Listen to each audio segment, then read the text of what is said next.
Hello বন্ধুরা, কেমন আছো সবাই? আশা করছি সকলেই অনেক ভালো আছো। প্রিয় বন্ধুরা, আজকে তোমাদের জন্য নিয়ে এলাম আরও একটি নতুন গল্প। আশা করছি তোমাদের দাঁড়িয়ে যাবে, তাই ভিডিওটি শুরু থেকে শেষ পর্যন্ত দেখো। বিয়ের 1 মাস পরেই আমার বর এই দুনিয়া থেকে আর আমার জীবন থেকে চিরদিনের জন্য চলে গেল। আমার শাশুড়ি তার ছোট ছেলের সাথে আমার বিয়ে দিল, যে কিনা এখন শুধুমাত্র 5 বছর বয়সী। আমি ভেবেছিলাম আমার বিয়ে যার সাথে হলো সে তো বাচ্চা, কিন্তু সে তো পুরোই আগুন, কারণ বাসর রাতে ঘরে ঢোকার সাথে সাথেই আমার সাথে। আমার নাম অদিতি আর আমি ভীষণ সুন্দর ছিলাম। আমার জীবনের সবকিছুই ঠিক ছিল। আমার এমন মনে হতো যেন আমার জীবনে আর হয়তো কখনো কিছু খারাপ হবে না, কেননা আমি কখনো কোনো খারাপ কাজ করতাম না। কিন্তু আমাদের জীবন সম্পর্কে এরকম ভাবা উচিত না, সেটাই হয় যেটা কপালে লেখা থাকে। আমার মা এই দুনিয়ায় ছিল না। আমার একটা সৎ মা ছিল।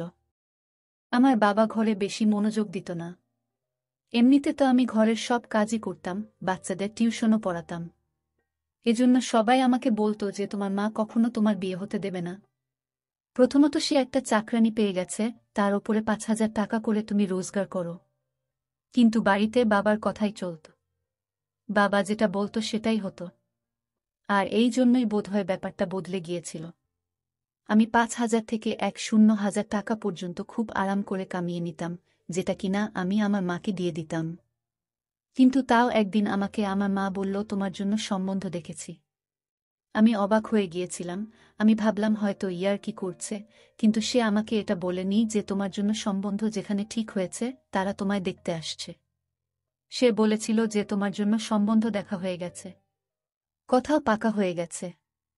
তুমি বিয়ের জন্য প্রস্তুত হও, 1 মাসের মধ্যে তোমার বিয়ে হয়ে যাবে।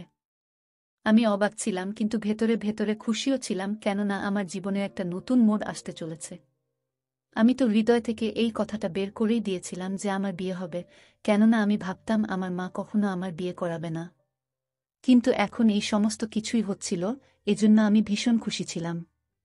আর আমি হাসতে হাসতে বিয়ের প্রস্তুতিতে জুটে গেলাম। বিয়ের রাতে অনেক কিছু অদ্ভুত ঘটল। আমি তো আমার বরকে দেখলামই না। আমাদের দুজনকে একসাথে বসানো হলো, কিন্তু আমি নিচের দিকে তাকিয়েছিলাম। নববধূর মধ্যে এত সাহস কোথা থেকে হবে যে সে মাথা তোলে আর ঘাড় ঘুরিয়ে নিজের বরকে এক ঝলক দেখতে পায়? এজন্য আমিও দেখিনি। এরপর যখন আমি ঘরে বসেছিলাম, তখন আমি আমার বরকে দেখলাম। আর আমি জানতে পারলাম যে সে অনেক সুন্দর আর একজন ভালো মানুষ ছিল।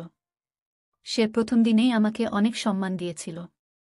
আমার সাথে হাসি মজা করেছিল, আমাকে একটা উপহারও দিয়েছিল। তার বাড়িতে শুধু তার মা ছিল আর একটা ছোট ভাই ছিল। সে আমায় বলেছিল যে আমার ছোট ভাই আমার সন্তানের মতোই। তার বয়স যদিও 5 বছর, কিন্তু আমার জন্য তো সে তার থেকেও ছোট।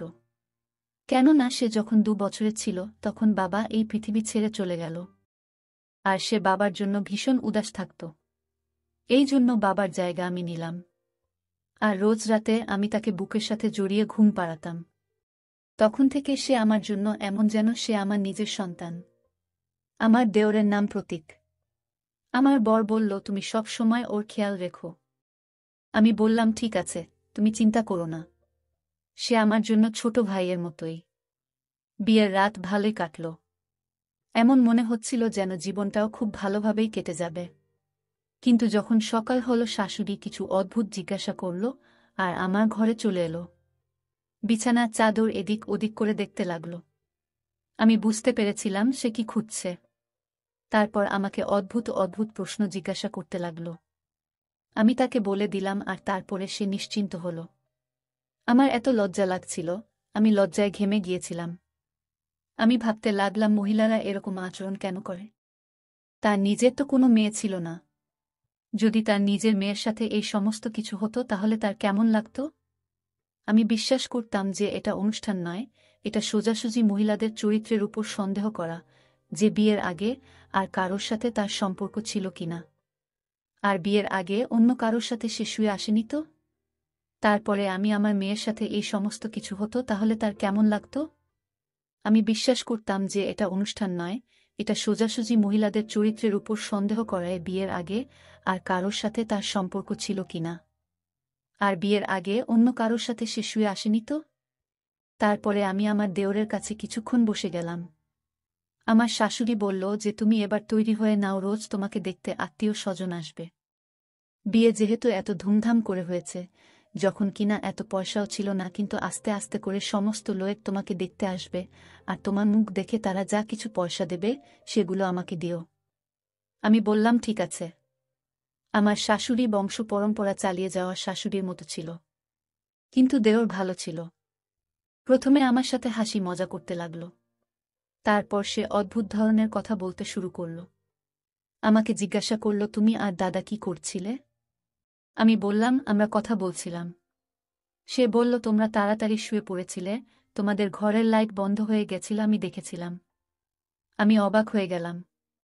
আমি বুঝলাম ও আমাদের ঘরের বাইরে বসেছিল। ও আমাদের কথা শুনে নেয়নি তো? আমি ভীষণ লজ্জায় পড়ে গেলাম। কিন্তু সে কথা বলতে লাগল, এমন করে বলতে থাকল যেন সে কিছু জানেই না। এজন্য আমি আর বেশি কথা বাড়ালাম না। সে বলতে লাগল, তুমি কোথায় ঘুমাও? দাদা কোথায় শোয়? আমি কিছু বুঝতে পারছি না, একে আমি কি জবাব দেব? তারপর জিজ্ঞেস করতে লাগল, তোমরা দুজন কি একসাথে শো? আমি ভীষণ লজ্জায় পড়ে গেলাম। সন্ধ্যাবেলায় আমি আমার বরকে এই কথাটা যখন বললাম যে সে এভাবে আমাকে প্রশ্ন করছিল। অদ্ভুত কথা, এত ছোট বাচ্চার মাথায় এত প্রশ্ন।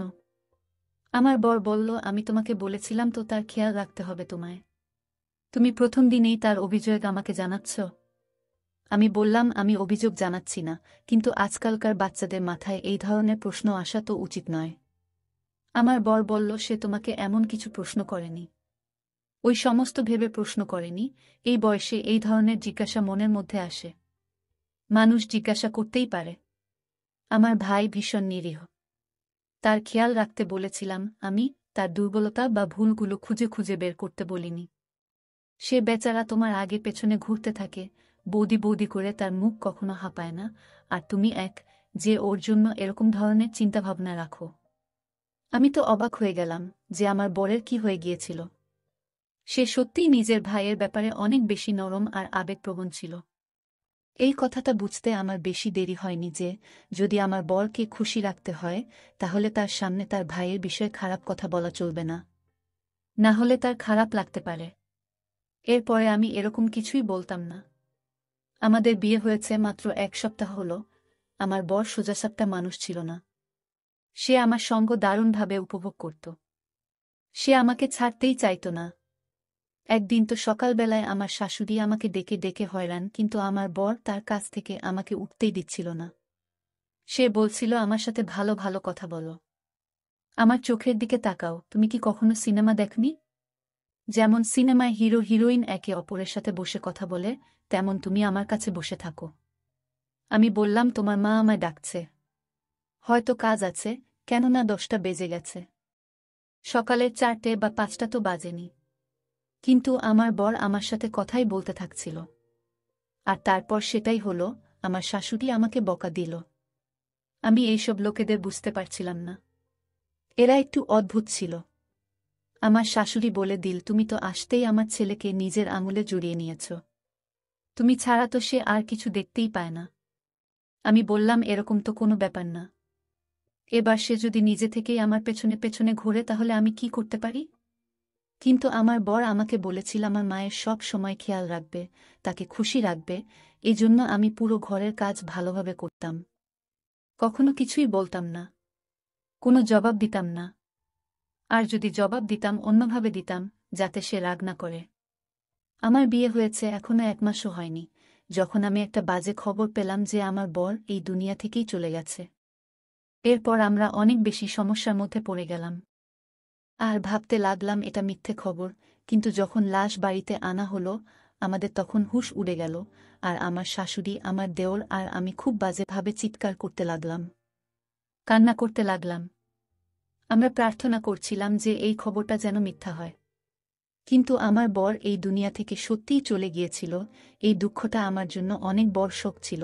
আমার মা বাবা বলেছিল, বাড়িতেই থাকো, এরপরে আমরা তোমাকে গিয়ে নিয়ে আসব। আমি কাঁদতাম আর যন্ত্রণায় ছটফট করতাম। আর আমার শাশুড়ি আমায় বলতো যে তুই এসেছিস, ওই জন্য আমার ছেলেকে খেয়ে নিয়েছিস, তুই অপয়া। এই ঘরের সম্পদ চলে গেল, আমার ছেলে চলে গেল, সবকিছু বরবাদ হয়ে গেল, সবকিছু শেষ হয়ে গেল, তুই এসব কি করলি? এই 4 মাসে আমি শুধুমাত্র টিটকারি শুনতে শুনতেই কাটিয়ে দিলাম। কিন্তু তারপরে সময় শেষ হয়ে গেল। তখন আমি এটা ভেবেই চিন্তা ঝেড়ে ফেললাম যে এবার আমি আমার কাছে মানুষদের কাছে চলে যাব। এমনিতেও এবার আমার জীবনে খুশি থাকার জন্য আর কি বাছিল? নিজের মাও তো ছিল না, ছিল সৎ মা। যখন আমার বাবা আর আমার সৎ মা আমাকে ফেরত নিতে আসলো, তখন আমার শাশুড়ি এমন একটা কথা বলল যেটা শুনে সবাই অবাক হয়ে গেল। আমার শাশুড়ি বলল, আমি একে ফেরত পাঠাতে পারবো না, এ আমার ছেলের বিধবা। আমার বাবা বলল, আপনার ছেলে তো এই দুনিয়াতেই রইল না, তাহলে এখানে থেকে কি করবে? কিন্তু আমার শাশুড়ি বলতে লাগলো, ওর জন্যই তো আমার ছেলে মারা গেছে, আর এবার ও এখান থেকে চলে যাবে? আমার বাড়িতে রোজগার করার কেউ নেই, একা আমার ছোট ছেলে আছে যে স্কুলে পড়ে, তাহলে কি আমরা না খেয়ে মারা যাব? এ আমার ছেলের জায়গায় রোজগার করবে আর আমাদের খরচা চালাবে। আমার বাবা বলল যে এটা ভীষণ বাজে একটা কথা, এরকম হওয়া উচিত না। তখন শাশুড়ি জোর জবরদস্তি করতে লাগল, আর আমার বাবা ও শাশুড়ির মাঝে ঝগড়া হয়ে গেল। অনেক তর্ক হল, কখনো কথা এদিক গেল তো কখনো ওদিকে। যখন আমাকে জিজ্ঞাসা করা হলো, স্বাভাবিকভাবে আমি ফেরত যেতে চাইছিলাম। আমারও এই বাড়ির মধ্যে দম বন্ধ হয়ে যেত। কিন্তু আমার শাশুড়ি বলেছিল, এখান থেকে যাবে না। আমার শাশুড়ি নিজের কিছু আত্মীয় স্বজনকেও ডেকেছিল, যারা খুব বাজেভাবে ঝগড়া করার জন্য তৈরি ছিল। অদ্ভুত ধরনের কথা হচ্ছিল, তারপর সিদ্ধান্ত এরকম বেরোল যে আমার বিয়ে দ্বিতীয়বার করে দেওয়া হবে। তখন আমি এই বাড়িতে থাকতে পারব। কিন্তু এই বাড়িতে একটাই ছেলে ছিল, তার সাথে আমার বিয়ে করানোর কথা হলো। সবাই বলল, ছোট তো কি হয়েছে, এই মেয়েটারই বা 3 বছর কোথায় হয়েছে? আর এইভাবে আমি এই বাড়িতে থেকে গেলাম। এই বাড়িতে তারপর আমি বউ হয়ে গেলাম। আমি এই সমস্ত চাইছিলামই না। কিন্তু আমার শাশুড়ি আমার বাবাকে রাজি করিয়ে নিল। আমার সৎ মা বলল, ভালো কথা, আমরা যদি একে নিজের ঘরে নিয়ে যাই আমাদের কি লাভ হবে না? দ্বিতীয়বার তো আর বিয়ে হবে না। কোথা থেকে দ্বিতীয়বার সম্বন্ধ খুঁজব একজন বিধবার জন্য? সম্বন্ধ কি এত সহজ? আজকাল তো কুমারী মেয়েদেরই সম্বন্ধ পাওয়া যায় না। এজন্য একে এখানেই থাকতে দেয়া হোক, না হলে সমাজের লোকেরাও কথা শোনাবে। একটা মেয়ে যে আবার সধবা হতে চলেছে, এই অফারকে নাকচ করে আর বদলে এখানে ওকে নিয়ে আসা আমাদের ঘরের জন্য ঠিক না। আমাদের ঘরেও তো তাকে বিধবাই বলা হবে। আমার মা অদ্ভুত কথা বলতে লাগল বাবাকে রাজি করানোর জন্য, আর তারা আমাকে ওখানেই ছেড়ে চলে গেল। কিছুদিন পরে আমার বিয়ে আমার ছোট দেওরের সাথে করিয়ে দেওয়া হলো, যাকে আমার বর নিজের ছেলে বলতো, আর যাকে আমি বাচ্চাই ভাবতাম। আমি আমার বরের মৃত্যুতেও এতটা কাঁদিনি যতটা এই বিয়ের কথা শুনে কেঁদেছিলাম আর চিৎকার করেছিলাম। কিন্তু কেউ আমার কথা শুনল না, আমার বিয়ে করিয়ে দেওয়া হলো। আমার বিয়ের সময় আমার শাশুড়ি আমার মাথা জবরদস্তি ধরে আমাকে হ্যাঁ বলিয়েছিল, তারপরে আমি জেদ করলাম আমি আমার দেওরের সাথে ঘরে যেতে চাই না। কিন্তু আমার শাশুড়ি আমার পেছনেই পড়ে গেল, সে বলল, আজকে ফুলসজ্জা, আর তুই যদি ওই ঘরে না যাস তাহলে আবার কিছু হয়ে যাবে। আর তুমি কি আমার দ্বিতীয় ছেলেকেও মারতে চাও? কিন্তু তাও আমি গেলাম না। পরের দিন আমার শাশুড়ি আমাকে বলল, তোমাকে চাকরি করতে হবে। সে পাড়ায় অনেকগুলো বাচ্চাকে জড়ো করল, আর এবার আমি রোজ 20 থেকে 30টা বাচ্চাকে পড়াতে লাগলাম। আমার মাথা খারাপ হয়ে গিয়েছিল, আমি ভীষণ ক্লান্ত হয়ে যেতাম। এছাড়া আমি ঘরের কাজও করতাম। 1 সপ্তাহ এভাবেই কেটে গেল। আমি আমার দেওরের ঘরে যেতে ঘাবড়ে যেতাম, যেতেই চাইতাম না। আমার মনে হতো সে তো বাচ্চা, আর আমার সাথে তার সম্বন্ধ করিয়ে দেওয়া হলো। ব্যাস, সে নিজের ঘরে থাকুক আর আমি আমার ঘরে থাকি। তার ঘরে গিয়ে আমি কী বা করতাম? কিন্তু আমার শাশুড়ি আমার পেছনেই পড়ে গেল। কিছুদিন তো এভাবেই কেটে গেল। একদিন আমি অবাক হয়ে গেলাম, আমার দেওর সে নিজে এরকম বলছিল যে আমার বউকে আমার ঘরের পাঠাও। কিন্তু আমি জানতাম যে সে বাচ্চা, সে এই সমস্ত বিষয় সম্পর্কে জানত না। সেই জন্যই সে এরকম বলছে। তার অদ্ভুত লাগার পরিবর্তে সে খুশি হয়েছিল। একে তো তার বিয়ে হয়ে গিয়েছিল, তাও এত তাড়াতাড়ি। তার জন্যই সমস্ত কিছু নতুন ছিল। আমি তো অবাক যে তার মাথার মধ্যে এই ধরনের কথা প্রথম দিন থেকেই ছিল। আমি বুঝে গিয়েছিলাম যে তার এই ধরনের জিনিসের শখ ছিল। কিন্তু সে এটা জানত না যে স্ত্রী কি হয়, আর আমার জীবন তো বরবাদ হয়ে গেল। আমার জীবনে আমার কিছুই বেঁচে ছিল না। আমি একদিন ঠিক করে নিলাম, আমি এই বাড়ি থেকে পালিয়ে যাব। এটা এমন কিছু কঠিন কাজও ছিল না। এই জন্য আমি ঠিক করে নিলাম যে আমাকে কি করতে হবে। আমি আমার শাশুড়ির ঘুমানোর পর ঘর থেকে পালিয়ে যাবার প্ল্যান করলাম, আর আরাম করে বাড়ি থেকে বেরিয়ে গেলাম। রাস্তা পর্যন্ত পৌঁছলাম, কিন্তু আমাকে আমার দেওর আটকে নিল, কেননা সে এখন আমার স্বামী। সে বলল, তুমি কোথায় যাচ্ছ? আমি বললাম, আমি আমার বাড়ি যাচ্ছি। আমি মিথ্যা বলেছিলাম। সে বলল, তুমি মাঝরাতে এভাবে যেতে পারো না। যদি তুমি যেতে চাও, আমি কালকে তোমাকে নিয়ে যাব। আমি বললাম, তুমি বুঝতে পারছো না কেন আমি এখানে থাকতে চাই না। সে বলল, চিন্তা করো না, আমি তোমাকে সাহায্য করব। তুমি যা বলবে আমি তাই করব। তোমার কোনো সমস্যা হবে না, আমি তোমার খেয়াল রাখব। আমিও ঘর থেকে পালাতে চাইছিলাম না, কারণ পালিয়ে কোথায় যাব? একবার যদি পালিয়ে যেতাম তাহলে আমার ওপর দাগ লেগে যেত যে এ ঘর থেকে পালিয়ে গেছে। আমি একজন সম্মানীয় মা বাপের মেয়ে ছিলাম। আমি পুরো জীবন সম্মানের সাথেই কাটিয়েছি। মানলাম বাবা এবার আমাকে অনেক বিরক্ত করেছে, কিন্তু আমি আমার মায়ের নাম কি করে বদনাম করতে পারি? আমি আবার কাঁদতে লাগলাম আর নিজের বরের সাথে বাড়ি চলে এলাম। আমি এরকম বর চাইনি। আমার ইচ্ছাই করত না যে তাকে আমি আমার বর বলি। সকালবেলা এই খবরটা আমার শাশুড়ির কাছে গেল, কিন্তু আমার দেওর সবকিছু সামলে নিল। না হলে আমি আবার বকা খেতাম, আর আমি এরকমটা চাইছিলামও না। তারপরে আমার শাশুড়ির বসে বসে না জানি কি হলো, সে হঠাৎ করে চেঁচাতে শুরু করল। সে বলল, আজ তো তুমি আমার ছেলের ঘরে অবশ্যই যাবে। তুমি তামাশা বানিয়ে রেখে দিয়েছ, আর এইভাবে ঘরের মধ্যেও উন্নতি হবে। তুমি তার বউ, বর বউ একসাথেই তো থাকবে, নাকি আলাদা আলাদা থাকবে?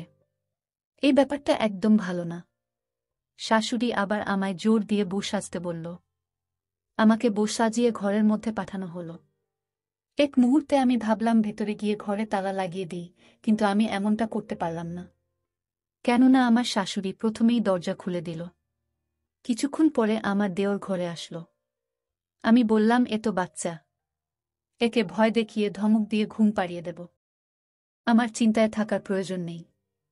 আমার শাশুড়িও খুশি আর আমিও খুশি, আর কেউ জানতেও পারবে না যে ঘরের ভেতর কি হয়েছে। কিন্তু আমি অবাক হতে লাগলাম, এই কথাটা আমার মাথায় আগে আসেনি কেন? সে আমাকে বলল, তুমি অনেক মিষ্টি। আমি বললাম, ঠিক আছে, তুমি এবার ঘুমিয়ে পড়ো। আর আমি মেকআপ তুলতে শুরু করলাম। সে বলল, তোমাকে ভীষণ ভালো লাগছে। আমি বললাম, আমি ভালো হই বা খারাপ এতে তোমার কোনো মতলব নেই। চুপ করে শুয়ে পড়ো। আমি তাকে শেষবার বললাম, কিন্তু বউয়ের মতো না, বরং তার মায়ের মতো করে তাকে বকে ঘুমিয়ে পড়তে বললাম। কিন্তু সে আমাকে অদ্ভুত নজরে দেখতে লাগল, যে রকমভাবে কেউ আমাকে দেখেনি। আমি বললাম, আমার মুখ কেন দেখছ? চুপচাপ ঘুমিয়ে যাও। আমি এখনও তার উপর রোয়াব জমানোর চেষ্টা করছিলাম, যখন কিনা আমার একটু ভয়ও লাগছিল। কিছুক্ষণ পর সে আমার হাত ধরে নিল আর আমার মুখে থাপ্পড় মেরে দিল। আমি অবাক হয়ে গেলাম। সে বলল, তোমার কোনো শিক্ষা নেই যে নিজের বরের সাথে কিভাবে কথা বলতে হয়? আমার ওপর তুমি চিৎকার করছ? মূর্খ মহিলা! আমি বললাম, তুমি সবেমাত্র জন্ম নিয়েছ, আর বর হওয়ার জন্য কান্নাকাটি করছ? তুমি আমার বর নও। সে বলল, আমার তো তোমাকে প্রথম দিন থেকেই পছন্দ ছিল। তুমি জানো তোমাকে পাবার জন্য আমি কি করেছি? নিজের বাবার মতো দাদাকে খুন করেছি, কেননা আমি তোমাকে পেতে চাইতাম। এটা শুনে আমার হৃদয় কেঁপে উঠল। সে নিজের দাদাকে নিজে মেরেছে। সে বলল, আমি আমার দাদার মোটরসাইকেলের হ্যান্ডেল খুলে দিয়েছিলাম, যার জন্য সে একটু এগিয়ে তার হ্যান্ডেলের উপর থেকে নিয়ন্ত্রণ হারিয়েছিল, আর তার অ্যাক্সিডেন্ট হয়ে গেল। সবাই এটাই ভেবেছে সেটা একটা দুর্ঘটনা ছিল। সে দুনিয়া থেকে চলে গেল, যখন কিনা এটা একটা প্ল্যান ছিল। আমি অবাক হয়ে গেলাম যে সে আমার বরকে খুন করেছে, আর এখন আমার বর হয়ে আমার সামনে দাঁড়িয়ে আছে। এ কোনো নিরীহ বাচ্চা নয়, এটা একটা শয়তান যে নিজের দাদাকে মেরেছে।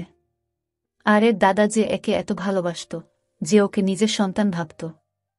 এই যুগ কি এতটা খারাপ হয়ে গেল? আমি তো কিছু বুঝতেই পারছিলাম না।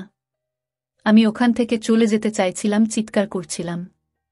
কিন্তু যখন থেকে আমি এটা জানতে পেরেছি যে আমার বরের মৃত্যু স্বাভাবিক নয় বরং তার খুন হয়েছে, তখন আমি 1 সপ্তাহ পর্যন্ত অজ্ঞান হয়ে রইলাম।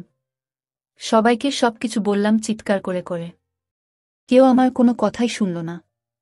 সবাই বলল এরকমটা হতেই পারে না। সে তার ভাইকে কখনো মারতেই পারে না। তুমি মিথ্যা বলছো কারণ তুমি ওকে বিয়ে করতেই চাইছিলে না।